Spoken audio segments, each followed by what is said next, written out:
말씀의 제목은 용서라고 정해봤습니다. 오늘 마지막으로 저희가 그동안 거의 2년 정도 거의 되는 것 같아요. 2년간 저희가 창세기의 말씀을 쭉 함께 믿음의 조상들과 함께 그 말씀의 시대를 여행을 한 것 같습니다. 뭘 해야 될지 모르겠어요, 이제는요. 예, 오늘 말씀 끝나고 나서 어떤 말씀을 할까? 어제도 곰곰이 기도를 해보는데 출애굽기를 할까요? 그랬더니 하나님 그러시는 것 같아요.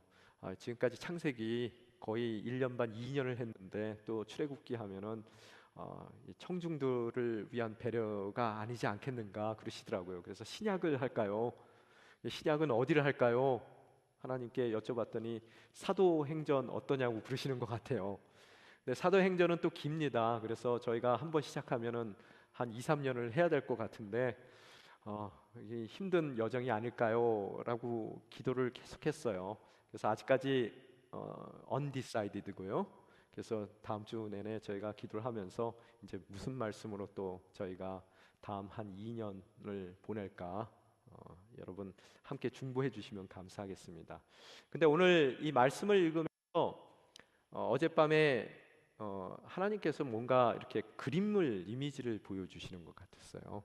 그 이미지가 뭐냐 하면 제가 어렸을 때 그 동물의 왕국이라는 그런 다큐멘터리들을 봤을 때 나왔던 그런 장면들인데 어미 거북이가 열심히 엄청난 거리를 헤엄쳐 와서 정말 지친 몸에서 바닷가 위로 모래사장으로 기어 올라가서 또 밤새도록 땅을 모래사장을 파서 거기다가 알을 낳고 아침녘에 그 알들을 놔두고 이렇게 멀리 헤엄쳐 가는 모습, 또 그 알을 낳은 그 부화 장소에는 밤새 또 다른 들짐승들이 와서 도마뱀도 오고 뭐 다른 기타 등등의 쪽제비도 오고 이렇게 와서 그 땅을 파헤쳐서 그렇게 어렵게 놓은 그 알들을 먹어치우고 또 거기서 간신히 살아남은 아이들이 뭐 그 당시에 제 기억으로는 그 모래 온도에 따라서 거북이는 암수가 구별이 된다고 합니다. 그래서 겨우겨우 그 어려운 환경 가운데서 살아남아 부화되면은 그 조그만 새끼 어린 그 거북이들이 정말 그 모래사장에서 기어 나오면은 그걸 기다렸다가 갈매기들이 잡아채서 먹고 또 지나가는 뱀들이 잡아먹고 또 자기보다 그렇게 나아 보이지 않는 바다 개들이 또 잡아먹고 또 그들이 겨우겨우 그 수십 미터 떨어진 바닷가에 도착했을 때 파도에 휩쓸려서 뒤집히기도 하고 떠내려가기도 하고 간신히 바닷가에 도착해서 살 것 같으면은 또 물고기 떼들이 와서 그 어린 거북이들을 잡아먹고 뭐 이런 모습들 여러분도 기억하실 겁니다. 그 모습을 바라보며 이게 거북이에게만 주어진 것이 아니라 행여 우리가 살고 있는 우리의 삶 가운데도 동일한 처지 가운데 우리가 놓여지지 않았을까라는 생각을 해봅니다. 제가 이전에 창세기를 처음 시작할 때 여러분에게 드린 말씀은 이 창세기가 쓰여진 것은 아마 출애굽의 기간 동안에 광야를 헤매고 있는 이스라엘 백성들에게 모세를 통해서 주님께서 주신 말씀일 터인데 과연 그들에게 오늘 50장 마지막 부분을 읽으면서 어떠한 감동이 찾아올지, 그들 인생 또한 애굽에 있을 때는 바로에게 그 핍박을 당하고 또 어린아이들을 빼앗겨서 강물에 던져지는 그런 비극적인 일들을 겪게 되고 또 그렇다고 해서 애굽에서 간신히 나왔는데 그들을 기다리고 있었던 것은 망망대해와 같이 광야의 삶이었고 그 광야에서 정말 그들이 대면하는 것은 그들을 노리고 있는 이방인들, 또 무서운 들짐승들, 또 배고픔과 추위와 목마름이 그들 인생을 기다리고 있더라는 거예요. 과연 그들의 마음 가운데 그렇듯 거북이와 같은 그런 버려진 인생, 엄마는 어디 있는지 그냥 알만 놓고 가버리고 그들 스스로 알아서 그 삶을 살아갈 수 있도록 그 험난한 자연의 세계 가운데 버려진 것 같은 느낌은 그들은 갖지 않았는지, 또한 우리도 그런 삶을 살고 있어요. 한국에서도 정말로 어렵게 그렇게 살았는데 겨우 그 한국을 벗어나서 캐나다 땅에 와 보니까 너무 막막하고, 또 막막한 땅 가운데서 삶을 살아갈 때 여러분이 느끼는 꼭 나 혼자 버려진 것 같은 그런 광야에서의 삶 가운데, 오늘 그 출애굽한 이스라엘 백성들이 마지막 장을 읽으면서 어떠한 위로를 하나님께서 주시는지, 우리 또한 그 입장 가운데 그런 위로의 말씀을 들었을 때 진정 창세기의 교훈들을 우리 삶 가운데 심어 나갈 수 있을 것 같습니다. 오늘 보면은 읽으신 그 본문 가운데 창세기를 전체를 대표하는 그런 몇 구절의 이야기가 나옵니다. 아니, 창세기뿐만 아니라 성경 전체를 대표하는 그런 말씀인 것 같아요. 그 말씀이 어디 써 있냐면요, 24절 25절에 써 있습니다. 24절에 보면은 요셉이 마지막으로 죽어가며 한 얘기가 유언적으로 하는 얘기가 있습니다. 따옴표 안에 보면요, 24절, 저는 이제 죽지만 뭐라고요? 하나님께서 분명히 여러분을 돌아보실 것입니다. 또한 25절에도 보니까 자기가 죽은 이후에 하나님께서 그들을 출애굽시킬 때 자기의 뼈를 거기에 놔두지 말고 꼭 들고 가라라고 신신당부하며 맹세를 시키며 뭐라고 그들에게 얘기하고 있습니까? 따옴표 안에 보면 하나님께서 분명히 여러분을 돌아보실 것입니다. 영어 성경의 메시지라는 성경에 보면은 오늘 이 본문 말씀이 God will surely take care of you, 그렇게 써 있어요. 너를 보호하실 것이다. 너와 함께 하실 것이다. 너의 손을 결단코 하나님께서는 놓지 않을 것이다. 오늘 그 요셉의 입술을 통해서 우리에게 주시는 큰 위로가 여러분 삶 가운데 함께 하시기를 축원합니다. 1부에서는 아멘을 안 해서 제가 2부에는 아멘 할 거라고 말했습니다. 오늘 여러분이 읽으신 그 마지막 부분의 내용을 보게 되면은 저희가 처음 부분에는 지난 시간에 나눈 것과 같이 야곱의 장래에 대한 이야기입니다. 야곱이 죽고 나서 그 야곱을 애굽에 묻지 않고 그의 유언대로 막벨라 굴에 옮겨가 그의 시신을 그 막벨라 굴에 장사하는 그 모습을 저희들이 보았습니다. 그러고 나서 그 장사 이후에, 야곱의 장사를 치른 이후에 크게 두 가지 사건이 오늘 읽으신 말씀 가운데 나오더라는 거예요. 첫 번째 사건은 요셉의 정말 그 진심 어린 형들을 향한 용서의 사건이 있었고요. 또 두 번째 사건은 그 요셉의 죽음에 대한 기록입니다.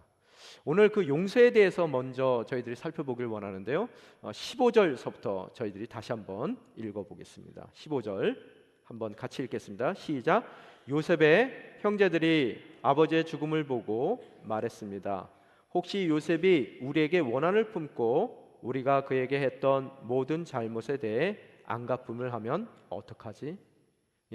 장례가 끝나자마자 형들 입술을 통해서 지금 나오는 이야기들은 그동안 자신들이 잘못했던 과거의 죄로 인해서 이제 요셉이 원한을 품고 자신들에게 복수를 하게 되면 어떡할까라는 근심의 내용들을 그들이 말하고 있습니다. 두려워하고 있는 그들의 모습을 바라볼 수 있어요. 그런데 이 구절을 읽어 여러분께서 질문을 하셔야 되더라는 거예요. 왜 이 시점에 와서 그들이 과거의 잘못을 통한 그 요셉의 있을 법한 그 원한에 대한 보복에 대한 그런 두려움을 그들이 지금 이 시간에 이야기하고 있느냐는 거예요. 요셉의 이야기를 잠깐 저희들이 살펴보면은 몇 살 때 그가 노예로 팔려갑니까? 17살 때 팔려갑니다. 그리고 나서 그가 13년의 노예 생활과 또 억울한 죄인의 생활을 하게 되는 것이고, 그 13년이 된 그가 30살이 된 해에 그는 총리 대신이 됩니다. 또한 총리 대신이 되자마자 그가 아버지와 형들을 부른 것이 아니라 총리 대신으로서 7년 동안의 풍년을 그가 겪게 되는 것이고, 그 풍년 이후에도 풍성한 풍년 7년의 이후에도 2년 동안의 가뭄을 7년 중에서의 그 2년의 가뭄의 기간을 보내는 총 9년의 시간을 보냅니다. 그럼 지금 몇 살이에요? 빨리 산수를 해보세요. 30살에서 지금 7년 2년 보냈어요. 그럼 몇 살이에요? 39살이에요. 그때 가뭄으로 인해서 애굽에 그 식량을 사갖고 온 형들을 통해서 끝내 그가 누군지를 알리게 되고 그들의 모든 가족과 야곱을 애굽으로 초청하는 그래서 극적인 상봉을 하는 모습을 바라볼 수 있습니다. 몇 년 만에 그 일이 일어나요? 13년 플러스 9년, 그럼 몇 년입니까? 22년 만에 그런 상봉을 하게 되더라는 거예요. 그리고 나서 형은 45장에 나오는 내용처럼 여러분이 기억하실지 모르겠어요. 하나님께서 그들이 근심하고 걱정했어요. 형들이요, 이제는 우린 죽었다. 그런데 요셉이 형들에게 근심하고 걱정하지 말 것을 당부해요. 왜? 하나님께서 미리 나를 먼저 보내셨다는 거예요. 그래서 형들이 두려워할 것이 없다라고 벌써 그 당시에 39살 당시에 이야기를 했단 말이에요. 그러고 나서 그들이, 오늘 본문이 나오는 것은 147세에 야곱이 죽게 되는데 130세에 야곱이 애굽에 들어왔거든요. 오늘 너무 숫자를 많이 해서 머리가 아프세요? 130세에서부터 147세에 돌아가셨으니까 오늘 몇 년이 지난 거예요? 형들과 제외한 이후에 17년이 지났단 말이에요. 그러면 지금 17년이 애굽 생활을 한 지 17년이 되는 이 시점 가운데 느닷없이 왜 다시 과거에 대한 죄 때문에 요셉을 두려워하는 그 두려움이 그들 인생 가운데 생겨났냐는 것을 여러분이 물으셔야 된다는 거예요. 만약의 경우 그들이 45장에 그가 39살 때 처음 대면했을 때 이것으로 두려워한다는 것은 이해가 됨에도 불구하고 지금 멀쩡히 17년 잘 살았어요.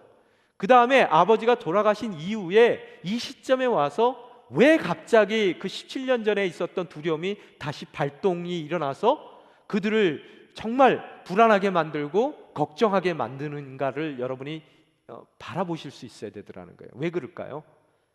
많은 학자들에 의하면은 고대에는 자식들을 많이 낳게 되고 또 그 자식들 중에서 본처의 자식, 후처의 자식들 막 섞여 살다 보니까 서로 감정 상하고 원한 살 만한 일들이 많았답니다. 그런데 그들이 그런 원한 가운데서 복수를 하고 싶어도 부모가 살아있는 날, 특히 아버지가 살아있는 날은 그 복수를 할 수가 없었대요. 그러면서 어떤 분이 그러시더라고요. 에서도 야곱을 충분히 용서한 것이 아니라 복수하고 싶었는데 이삭 때문에 복수를 못했대요. 그래서 이삭이 죽으면 복수해야지 라고 생각을 하고 있었는데 이삭이 너무 오래 살아버렸어요. 180년. 그래서 그가 복수할 기회를 놓쳐서 야곱이 복수를 받지 않아도 됐었다라고 이야기를 하더라는 거예요. 정말입니까? 여러분, 오늘 성경에 읽어보면은 두려움에 쌓여 있었던 그들이 자신이 가지도 못하고 자신들이 직접 가지도 못하고 전갈을 보내요. 16절에 보면 그 전갈의 내용이 뭡니까? 16절 17절 따옴표 안에만 저희들이 읽겠습니다. 시작. 아우님의 아버지께서 돌아가시기 전에 이런 지시를 했습니다. 정말 간절히 부탁한다. 비록 내 형제들이 내게 악을 행했어도 너는 내 형제들의 죄와 허물을 다 용서해 주어라. 정말로 요셉 앞에 무서워서 가지도 못하고 다른 그런 연락병을 통해서 전가를 보내는 형들의 이야기가 뭐냐 하면 야곱이 죽기 전에, 아버지가 죽기 전에 유언을 남겼다는 거예요. 오늘 여기서는 지시라고 표현이 되어 있지만 한글 개역개정에는 명령이라고 써 있습니다. 아버지가 유언으로 너한테 명령했다는 거예요. 뭘 명령했어요? 정말로 형제들이 못되긴 못됐지만 그래서 네가 억울한 일, 원한 살만한 일들을 당했지만 그래도 내가 죽으면서 너에게 명령하니까 절대로 형제들을 해치지 말라는 거예요. 용납하라는 거예요. 많은 학자들이 여기서 생각을 합니다. 그래, 그것까지는 이해가 되는데 그 다음 장면이 이해가 안 된다는 거예요. 또한 여러분이 질문해야 돼요. 이 이야기를 전해 들은 요셉의 반응이 뭡니까? 17절 마지막 줄 읽겠습니다. 뭐라고 써 있습니까? 요셉은 이 말을 듣고 뭐 했다고요? 울었습니다. 이 얘기를 듣고 나서 왜 요셉이 우느냐? 그 마음 가운데 어떤 것이 있어서 그 이야기를 듣자마자 요셉이 울기부터 시작하고 또 그 우는 것에 대해서 성경은 기록을 하고 있는가? 여러분이 여기에 또한 질문이 있어야 되더라는 거예요. 그 질문, 왜 우는가? 어떤 학자들은 그래요. 이 야곱의 유언 자체가 형들이 자기들이 살아남기 위해서 거짓말을 했다는 거예요. 왜? 여러분이 지금까지 50장까지 계속 읽으면서 야곱이 이 얘기 한 거 읽으셨어요? 이런 얘기 한 적이 없어요, 성경에는요. 그래서 하지도 않은 얘기인데 자신들이 행여 이제는 아버지가 돌아가신 상태에서 보복을 당할까봐 자신들의 목숨을 구하기 위해서 아버지 이름 팔아가며 거짓말했다는 거예요. 그래서 그 거짓말하는 형들을 바라보며 마음이 안타까워서 요셉이 울었다라고 설명을 하더라는 거예요. 그런데 찬찬히 여러분이 생각해 보면 야곱이 말년에는 정말로 멋진 이스라엘로서의 삶을 살았습니다. 그가 아마 생각했을 거예요. 나의 편애로 인해서 이 자식들이 전부 다 관계가 흐트러졌고, 그 흐트러진 관계 가운데 정말로 요셉이 그런 불이익을 당하고 억울한 일을 당할 수밖에 없었다. 모든 문제는 나에게 있었다라고 눈물을 흘리며 아들들에게 호소를 했을 것 같아요. 그죠? 그게 부모의 마음 아니겠습니까? 아무리 큰 아들들이 다 못됐다 하더라도 이 요셉아, 네가 형들을 이해해주고 이제는 우리가 화목하게 살길 원한다. 아마 이스라엘이 그 아들들을 보면서 늘 그렇게 당부를 했을 것 같아요. 그게 부모의 마음일 것 같아요. 비록 그 이야기가 성경에 써 있지 않지만 오늘 형들이 정가를 보내서 이야기한 내용은 아마 야곱이 진정 그가 살아있는 동안에 여러 번 언급한 이야기일 수 있을 것입니다. 그런데 왜 울어요? 여러분, 거기에 오늘 숨겨있는 하나님의 진리가, 깊숙한 진리가 담겨 있더라는 거예요. 결론부터 말씀드리자면요, 이들은 지금 한 시대를 살고 있고요, 같은 시대를 살고 있어요. 같은 집에서 아마 살았을 겁니다. 같은 동네에서. 또한 어쩌면 한솥 밥을 먹고 있는 그런 한 가족이었을 거예요. 그렇지만 요셉은 오늘을 살고 있고요, 형들은 만약에 죄책감 때문에 그들이 괴로웠다면 40년 전에 그들이 요셉을 노예로 팔 그 시점에 아직까지 살고 있더라는 거예요. 만약에 오늘 기록되어 있는 두려움에 대한 것이 정말로 직접적인 그들의 문제라면은 요셉은 오늘을 살고 있는데요, 한 집에 한 공간에서 진짜 한 시대를 살고 있음에도 불구하고 그 형들은 지금 17년 전에 요셉을 대면하는 것으로서 행여 요셉이 우리를 용서하지 않아서 그가 우리에게 원한을 품고 우리를 해칠 것이라는 그런 그 17년 전의 그 상황 가운데 아직 머물러 살고 있더라는 거예요. 무슨 얘기인지 이해가 되십니까? 여러분, 우리에게 동일한 시간이 지어졌지만 그 동일한 시간이라는 것은 모두에게 동일한 것은 아니라는 거예요. 우리 가정 가운데서도 남편과 아내가 늘 한 방을 쓰고 같이 생활을 하지만 남편은 오늘을 살고 있지만 아내는 몇 년 전에 그 어려웠을 때에 아직 머물러서 10년 전의 삶을 살고 있는 가정도 있을 겁니다. 또한 우리의 교회도 마찬가지예요. 모든 사람들이 한 예배를 통해서 한 주님을 섬기고 하나의 사명을 바라보고 나아가는 그런 동시대에 우리가 이곳에서 예배를 드리지만 어떤 분들은 오늘을 사시는 분들이 있고 여기에 어떤 분들은 지난 5년 전, 10년 전에 아직 그 과거에 매여서 살고 있는 그런 분들이 있을 수 있더라는 거예요. 무슨 얘기인지 이해가 되십니까? 오늘 이 가정 가운데서의 문제는 그들이 함께 산다 그래서 오늘을 함께 사는 것이 아니라 한 사람은 오늘을 살고 다른 이들은 벌써 40년 전에 삶을 살고 있는 것이고 또 좁게는 17년 전에 그 두려움 가운데 아직 살고 있더라는 거예요. 여러분, 만약의 경우 뭔가 마음에 원한이 있고 분노가 있다 그래서 정말로 과거에 매여서 살 수밖에 없는 인생이라면 이 중에서 누가 제일 과거에 매여서 살아야 되는 사람이에요? 요셉이란 말이에요. 노예로 팔려갔습니다.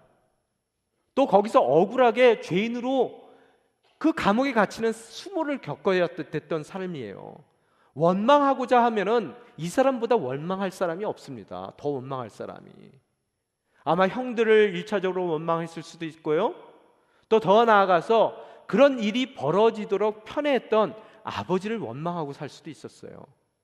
그가 만약에 그런 원망하고 분노에 찬 삶을 살았더라면 그는 오늘 그가 누리고 있을 이 모든 풍성함을 누리지 못하는 삶을 살았을 거예요.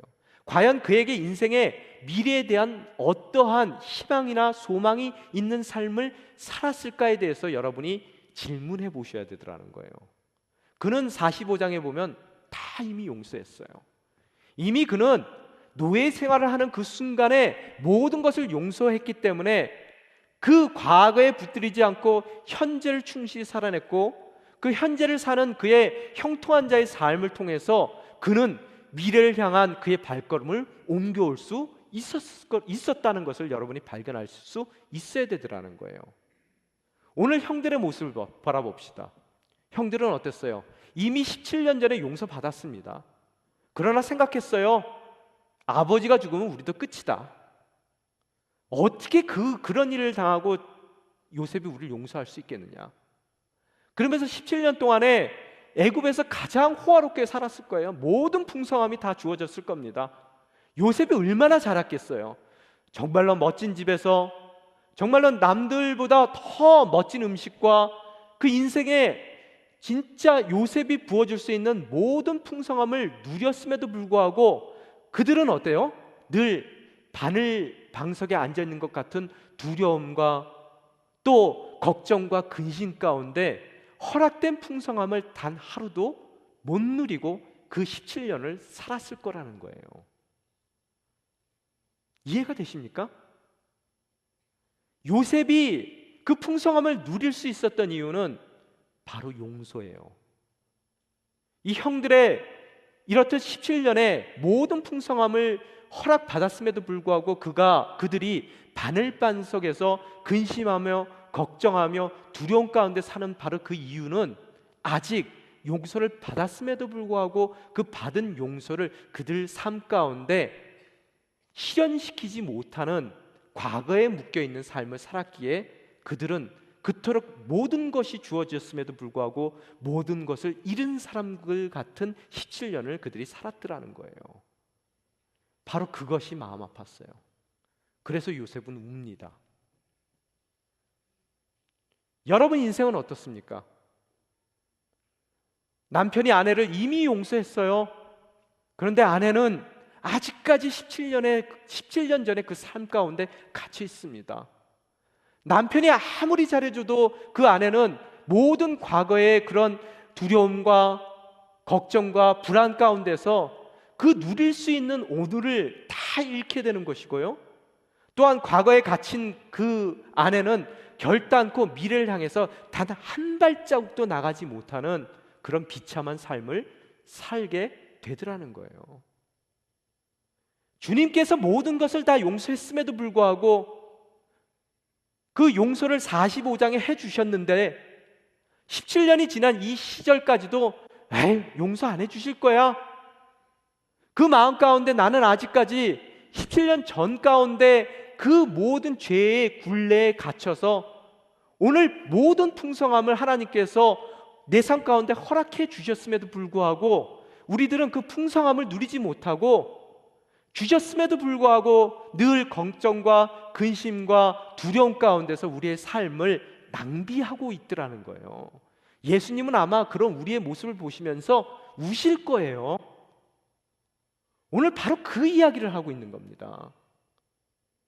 여러분, 요셉이 오늘의 풍성함을 정말 누릴 수 있고 내일의 더 멋진 하나님의 꿈을 향해 그 발걸음을 옮겨갈 수 있었던 그 이유가 어디 있다라고 그랬습니까?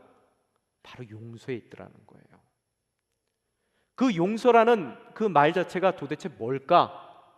제가 국어사전을 찾아봤어요. 그랬더니 잘못한 것이나 죄 지은 것을에 대한 그런 처벌이나 꾸짖음을 주지 않고 너그러운 마음으로 대하는 것이 용서다라고 국어사전에 써 있더라고요. 기특하죠? 잘 외웠습니다. 그럼 오늘 요셉을 이야기를 통해서 용서가 뭘까라고 바라본다면, 용서는 오늘의 풍성함을 누리고 내일을 향한 결단이 바로 용서라는 거예요. 과거로부터 자유한, 오늘 그런 의미 가운데서 미래에 대한 결단, 그 결단 가운데서 오늘의 풍성함을 누릴 수 있는 것이 바로 용서라면, 그 용서의 폭이 좀 넓어지겠더라는 거예요.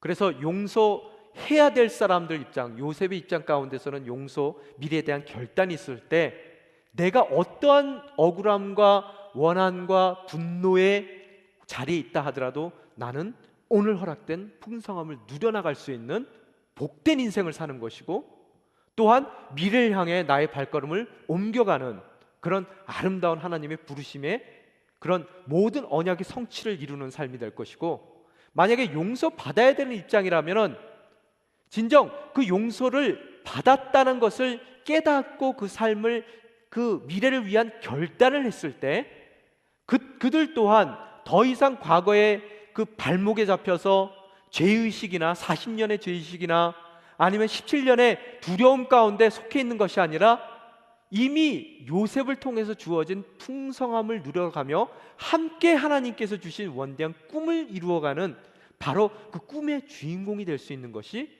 바로 뭐라고요? 용서라는 거예요. 미래에 대한 결단. 여기에 한 가지 더해주면은 약간 차이는 있지만 과거의 긍정적인 것에 대해서 매달리는 분들도 있습니다. 한국에서 오신 분들 보면은 어떤 분들 이민 생활하면서 내가 왕년에는 뭐 이렇게 하시는 분들 계세요. 뭐 왕년에는 너무 한국에서의 생활이, 내가 왕년에는 뭐 금송아지 한두 마리씩 없는 분이 없으시단 말이에요. 왕년에. 그거는 조금 다른 얘기지만, 그런 왕년에라는 말을 통해서 늘 과거에 집착하시는 분이라면 그것이 아무리 좋은 과거의 일이라 하더라도 그 일을 통해서 오늘 우리가 살고 있는 이 캐나다 땅 가운데 주어진 어떠한 오늘의 풍성함도 그 사람은 누리며 살지 못하더라는 거예요. 용서라는 것은 뒤의 것을 정리하는 겁니다. 앞에 놓인 것을 바라보는 거예요. 용서도 하고 용서도 받고, 또 과거의 삶이 어떻든 그 모든 것을, 뒤의 것은 잊어버리고 오늘 허락하신 하나님의 풍성함을 누려가며 앞에 놓인 표대를 바라보며 나아가는 것이 바로 용서의 진정한 의미일 줄 믿습니다. 그런데 왜 이 시점에서 또 용서에 대한 이야기로 오늘 창세기를 마무리할까요? 왜? 여러분, 이들의 이 시점을 통해서, 요셉의 죽음을 통해서 하나님께서 보여주시는, 특히 야곱의 죽음과 요셉의 죽음을 통해서 보여주시는 그 메시지는 뭐냐면, 지금까지는 족장의 시대를 살았습니다. 이들이요. 이제 요셉의 죽음으로 창세기가 끝나면 그 다음서부터는 언약받은 민족으로서의 하나님의 사명을 감당하는 이스라엘의 모습을 바라봅니다. 하나님께서 원하시던 1막이 끝나고요, 이제는 예비된 2막을 살아가는 바로 이 시점 가운데 용서라는 그런 요셉의 그 삶을 통한 용서라는 주제를 통해서 뒤에 있는 것이 그 어떤 것이라도 뒤의 것은 말끔히 잊어버리고 이제 주님께서 허락하신 2막으로서, 민족으로서의 하나님의 언약 공동체로 그들의 삶을, 미래를 향해 그 발을 옮겨가기를 원하시는 하나님의 계획이 이 가운데 숨겨져 있더라는 거예요. 여러분의 인생도 마찬가지입니다. 그동안 여러분의 가정을 통해서 주님께서 쓰셨던 바로 그 1막의 내용들을 마무리하고, 이제 여러분의 가정을 통한 2막의 더 멋진 우리의 미래의 발걸음을 위해서 오늘 그 모든 것을 정리하기를 원하시는 주님의 부르심을 여러분 또한 바라보실 수 있어야 되더라는 거예요. 특별히 우리 교회에 주시는 메시지가 있을 겁니다. 과거에 여러분이 정말로 분통이 나고 분노가 나고 또 원망스럽고 여러분이 정말 괴로웠던 마음이 있다면은 오늘 요셉이 그 삶을 통해서 보여준 것 같이 용서의 마음이 여러분 가운데 있어야 되더라는 거예요. 또한 여러분이 행여 용서를 받아야 될 입장이라면 이미 예수 그리스도의 핏값을 통해서 우리에게 허락하신 그 풍성한 하나님의 온전한 그 용서의 대상으로 여러분의 삶 가운데 용서받은 자로서의 살고자 하는 미래에 대한 결단이 있다면 우리들은 더 이상 그 죄책감에 매여 있지도 않을 것이고, 또한 여러분이 오늘 살고 있는 그런 두려움과 17년간의 그 두려움과 그 걱정과 근심, 불안의 삶을 정리할 수 있는 것이고, 함께 오늘 이 시간 우리 교회를 통해서 하나님께서 여러분 삶 가운데 부어주시고자 하는 풍성함을 누려나갈 수 있는 그 풍성함의 주인공이 될 수 있는 것이고, 또한 주님께서 더 멋진 미래를 향해 우리 교회에게 준비되었던 그런 미래를 향한 우리의 발걸음이 가능해지더라는 거예요. 또한 우리가 우리 인생을 한국에서 살면서 좋았던 추억, 또 이전에 우리 교회를 통해서 그동안 여러분 삶 가운데 주셨던 정말로 그립던 그 모든 삶의 그 이전의 부분들을 다 내려놓고 이제 오늘에 충성하며 그 오늘을 누려가며 그 누려지면서 우리에게 주시는 위안과 또 행복과 주님의 만져주심을 통해서 미래를 향해 결단하고 나아간다면 우리 또한 이스라엘 통해서 이루어 주셨던 하나님의 언약의 성취를 이루어갈 수 있는 아름다운 밴쿠버 온누리교회가 될 수 있다는 것을 오늘 이 말씀을 통해서, 또 이 창세기의 마지막 끝자락을 통해서 우리에게 주시는 각별한 메시지가 있으리라 믿습니다. 어떻게 하시겠습니까? 버려진 것 같은 인생을 그동안 사셨습니까? 도저히 분해서 참지를 못하시겠습니까? 내가 한 일 때문에 두려워서 불안해서 오늘 주어진 그 은혜를 한 번도 못 느낀 17년을 사셨습니까? 바로 오늘 그 모든 것을 끊어내기 위한 하나님의 부르심을 읽으시는 저와 여러분이 되셔야 되겠다는 것을 오늘 다시 한번 깨달는 복된 시간이 되길 원합니다. 오늘 저희들에게 그런 말씀을 하십니다. 과연 이러한 일들이 어떻게, 이 용서가 어떻게 가능하냐는 거예요. 그 용서의 두 가지 방법 또한 친절히 가르쳐 주십니다. 첫 번째 방법은 19절에 나와 있습니다. 19절 한번 띄워주십시오. 같이 읽겠습니다. 시작. 요셉이 형제들에게 말했습니다. 두려워하지 마십시오. 제가 하나님을 대신하겠습니까? 그가 그렇듯 용서의 삶을 살 수 있었던 첫 번째 이유, 조금 소극적인 이유예요. 그 이유가 뭐예요? 제가 하나님을 대신하겠습니까요? 이 얘기가 무슨 얘기입니까? 벌써 45장에 이 얘기를 했어요. 걱정하지 마세요. 근심하지 마세요. 형들이 저를 보낸 것이 아니라 누가 보냈다고요?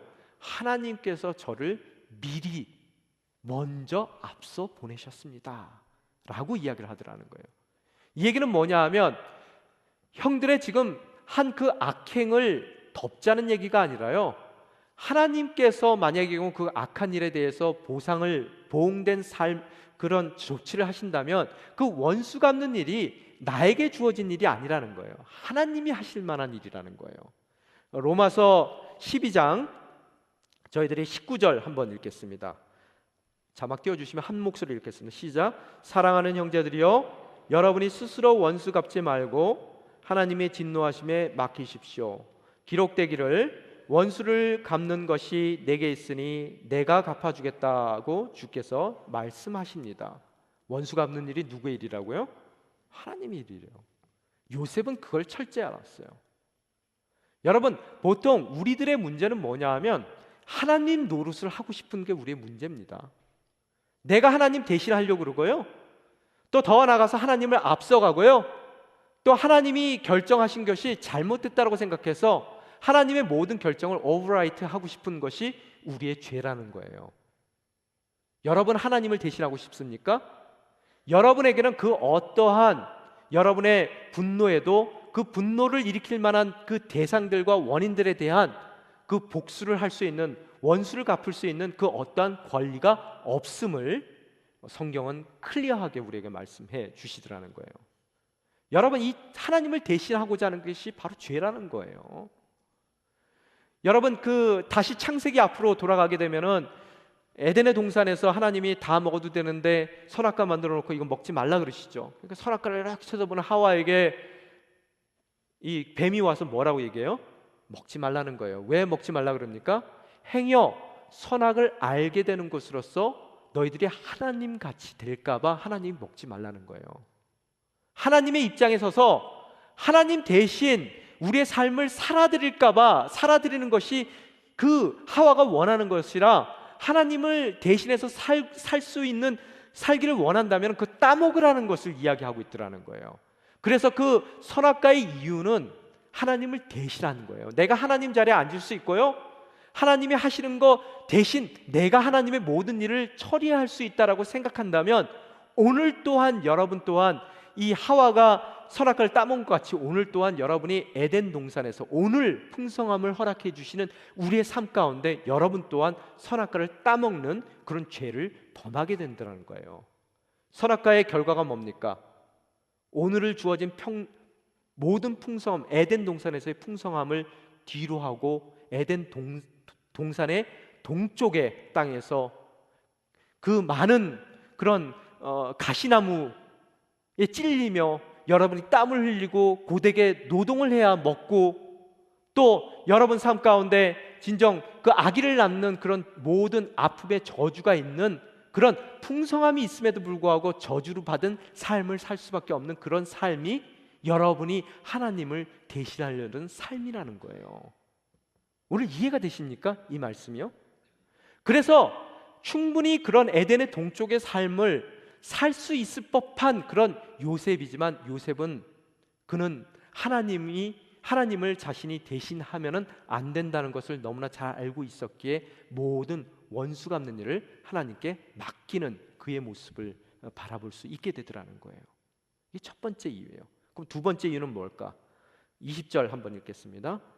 형님들은 저를, 같이 읽겠습니다. 시작. 20절이요. 형님들은 저를 해치려고 악을 꾀했지만 하나님은 지금 보시는 것처럼 그것을 선하게 바꾸셔서 오늘날 많은 사람들의 생명을 구하셨습니다.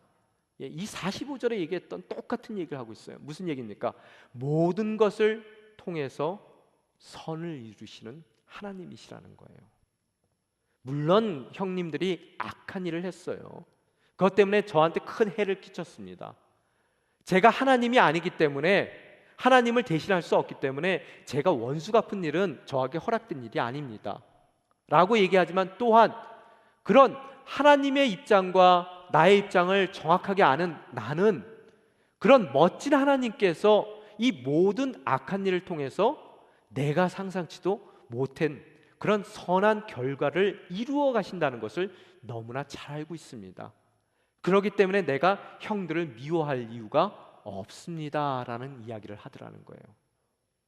무슨 얘기인지 이해가 되십니까? 여러분 또한 여러분의 삶을 지고 계신 하나님께서 여러분에게 일어나는 그 모든 일을 통해서 여러분이 상상치도 못했던 그런 엄청난 꿈을 이루어 주시는 하나님에 대한 확신만 있다면, 여러분은 그 어려운 가운데서도 감사하며 그 어떤 누구도 미워하지 않는 요셉과 같은 형통한 자의 삶을 살아낼 수 있다는 것을 오늘 다시 한번 우리에게 상기시켜 주시더라는 거예요. 여러분, 사도행전 2장에 보면은 예수님에 대해서 증거할 때 다음과 같이 증거합니다. 아마 자막 준비가 안 됐을 텐데 제가 읽어드리겠습니다. 이 예수는 하나님께서 정하신 뜻과 미리 아심을 따라 내주셨고 라고 써 있습니다. 하나님께서 예수 그리스도를 십자가에 내주셨을 때는 그 내주신 이유가 하나님이 정하신 멋진 뜻이 있더라는 거예요. 또한 하나님께서는 미리 모든 미래의 일들을 다 알고 계시더라는 거예요. 그래서 그 멋진 뜻이 예수 그리스도의 십자가를 통해서 이루어질 것을 안 하나님께서 그분의 주권에 따라, 그분의 선제적인 능력에 따라 예수 그리스도를 십자가에 내어주셨다는 것을 이야기하고 있더라는 거예요. 그런 하나님에 대한 신뢰가 있었던 예수님께서 요한복음 18장 11절에 보면은 겟세마네 동산에서 기도하실 때 예수님을 체포하려는 어떤 그런 말고의 귀를 칼을 뽑아서 잘랐던 베드로에게 하시는 말씀이 써 있습니다. 11절 다시 한번 저희들이 읽겠습니다. 18장 11절. 그때 예수께서 베드로에게 말씀하셨습니다. 내 칼을 칼집에 꽂아라. 아버지께서 주신 잔을 내가 받아 마셔야 하지 않겠느냐. 이해가 되십니까? 주님께서 보다 나은 선을 이루시려는 그분의 목적이 있었고, 또한 그 선이 꼭 이루어질 것이라는 것에 대한 선제적인 이해가 있고 알미 있었던 하나님께서 불러주신 그 일이기에 내가 그 잔을 마셔야 되지 않겠느냐. 그러기에 그 복수하려는 칼을 다시 그 칼집에 꽂으라는 예수님의 말씀을 우리 또한 경청해야 되겠더라는 거예요. 바로 이 두 가지가 요셉으로 하여금 정말 원망할 수밖에 없고 분노에 쌓여서 정말 형들에게 복수하는 그 마음 가운데서 진정 40년 전에 그 사건에 매여서 오늘 살더라도 40년 전의 삶, 또 오늘 살고 있다 하더라도 17년 전의 삶을 살아였음에도 불구하고 그는 그 모든 것을 저버리고 다 정리하고 오늘의 풍성함을 누려나가는 아름다운 하나님의 복된 자녀로서의 삶을 살아내더라는 거예요. 오늘 하나님께서 여러분의 인생 가운데 이막을 시작하기를 원하십니다. 우리 또한 하나님을 대신해서는 안 된다는 우리의 믿음과 또 모든 것을 통해서 우리가 상상치도 못했던 선을 이루시고야 마시는 하나님의 놀라운 능력을 다시 한번 우리 삶 가운데 새길 때 진정 우리의 삶 또한 40년의 모든 죄책감, 또 여러분이 17년 갖고 있었던 모든 여러분 마음 가운데서의 두려움, 그 모든 것 다 말끔히 씻어낼 수 있으리라 믿습니다. 이제 십자가를 의지하며 진정 용서받은 자로서 오늘 허락된 풍성한 하나님의 은혜를 경험하시고 내일을 향해 그 발걸음을 옮겨나가시는 여러분의 결단이 있는 귀한 주님의 날이 되시기를 축원합니다. 이 시간 함께 기도하며 나아가길 원합니다. 주님, 불러주신 가정을 통해서 또 불러주신 공동체를 통해서 오늘의 풍성함을 누려나가길 원합니다. 주어졌음에도 불구하고 아직까지 40년 전을 살았습니다. 주님께서 모든 것을 허락하셨음에도 불구하고 아직 17년의 두려움 가운데 불안해하며 그 인생을 살았습니다. 그런 우리들의 모습을 바라보시며 예수님이 울고 계신다는 거 저희들이 다시 한번 바라봅니다. 주님, 저희의 연약함과 아둔함을 용서해 주시옵소서. 이 시간 십자가를 의지하며 나아갈 때 40년 동안 우리가 갖고 있었던 모든 죄책의 마음들 씻어내게 도와주시고 또 17년 동안 갖고 있었던 우리의 모든 두려움과 불안과 근심 걱정 주님께 말끔히 맡기며 씻어낼 수 있는, 그럼으로써 오늘 허락된 오늘의 풍성함을 누려나갈 수 있는 복된 자녀로서의 삶을 살 수 있게 인도하여 주시옵소서. 주님, 내일을 향한 결단이 있길 원합니다. 그런 구별된 삶을 주님 앞에 내어드릴 때 그 삶을 통해 주님께서 멋진 미래를 이루어 가실 것입니다. 오늘 주님의 허락하신 소망 가운데 뒤의 것을 말끔히 잊어버리고 앞에 놓인 표대만을 바라보며 인생의 이막을 쓰길 원합니다. 도움의 손길을 펼쳐 주시옵소서. 함께 기도하며 나아가시겠습니다. 아버지 하나님,